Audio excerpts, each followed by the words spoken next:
When you launch Adobe Photoshop, you will be presented with a Get Started screen.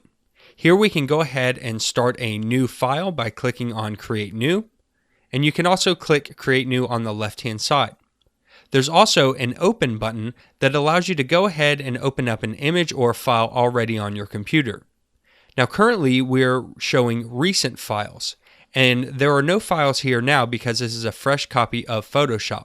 But as you begin opening and working on files, they will populate here so that you can click them easily and get right into that file. You can also select Creative Cloud files, which are any files that you've used from the Creative Cloud when you sync your computer to the Creative Cloud, and that can be assets or files or images. And there's also Lightroom photos, so you can sync Photoshop with Lightroom and immediately pull over your Lightroom photos by selecting this option. At the top is a Learn selection, and if you click on that, you'll see that there's other videos and tutorials that you can go ahead and watch to learn more about Photoshop, and these change over time. Go ahead and click on the Work button again, and we will begin by opening up some new files.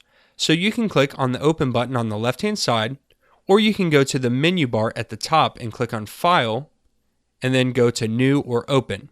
Here we'll just go ahead and click Open, and we can begin selecting the files that we want. Now we have 3 images here, and these are images that I've provided as resources for you to go ahead and download and follow along, or you can just open up any images that you would like to on your computer. You can select an image and click the Open button, and it will go ahead and open up that image into Photoshop. If you want to select multiple images, you can hit the Command button on macOS or the Control button on Windows and click to select multiple images. If you want to deselect any images, go ahead and hit Command or Control again and click on that image, and it will deselect them.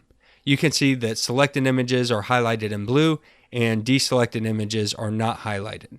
So go ahead and select all those images and hit the Open button. Once you do, it'll go ahead and open up the image in Photoshop's workspace. It actually opens it up in what we call the document window, which is the main work area of Photoshop. And in the document window, you can see that there are tabs at the top of the images that we've opened: rose.jpg, lily.jpg, and blossom.jpg. And because rose is highlighted, that's the one that we're seeing. If you would like to select a different image to work on, you can just go ahead and click on that tab button at the top, and it will display that image, and you can go ahead and work on it. I'll go ahead and click on blossom.jpg, and you can see that when it opened this image, it actually opened it up at 66.7% magnification versus the 50% magnification of the other 2 images. Let's go ahead and get this image centered up with the others, and we can do that easily by going to View at the top of the menu bar and selecting Fit on Screen. When I click that, it fills a screen of that image to the document window. Now it's showing we're at 59.6%, and we want it to go ahead and be 50% like the others. So go back to View and click on Zoom Out. And when we do, it'll snap to that 50%, and now we have all 3 of our images in the document window.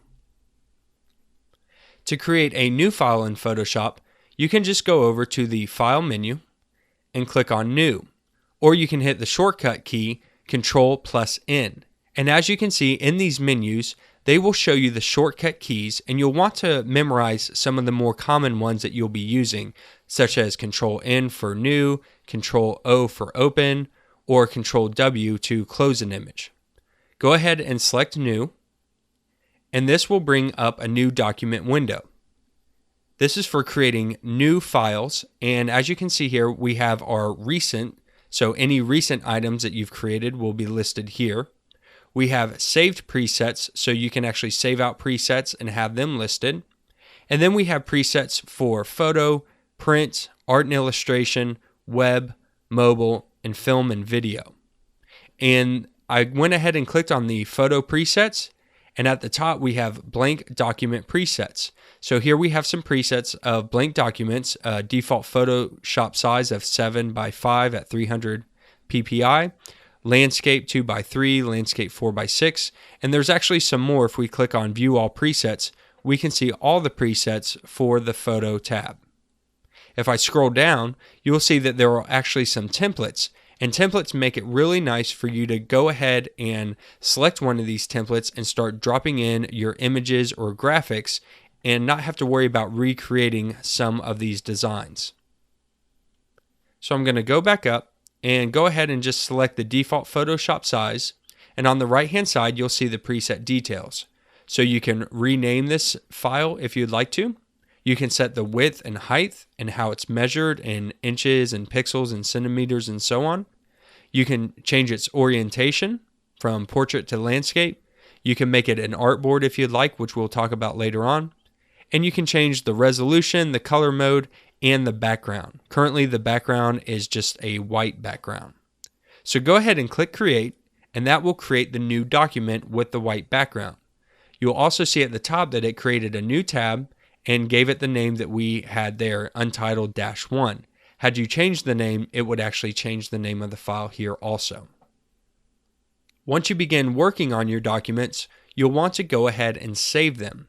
So to do that, we can go back up to the top and click on File, and you can go ahead and save this out.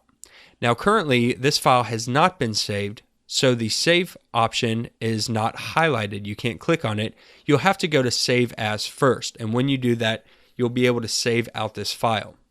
You'll also want to learn how to close out any images as you begin using them inside of Photoshop. Sometimes some of the projects can become quite large and you'll have a bunch of these tabs at the top, and it'll get hard to see what you're working on, especially if you're not using some of them. So let's go ahead and close these out. And you can do that by either clicking on the X at the tab at the top, or you can go to File and click on Close. When the last image has been closed out, it'll bring us back to that Get Started screen. And because we have Recent selected, we can see the images that we've already worked on. And if we want to reopen those, we can just click on it one time and it'll bring that image back into Photoshop.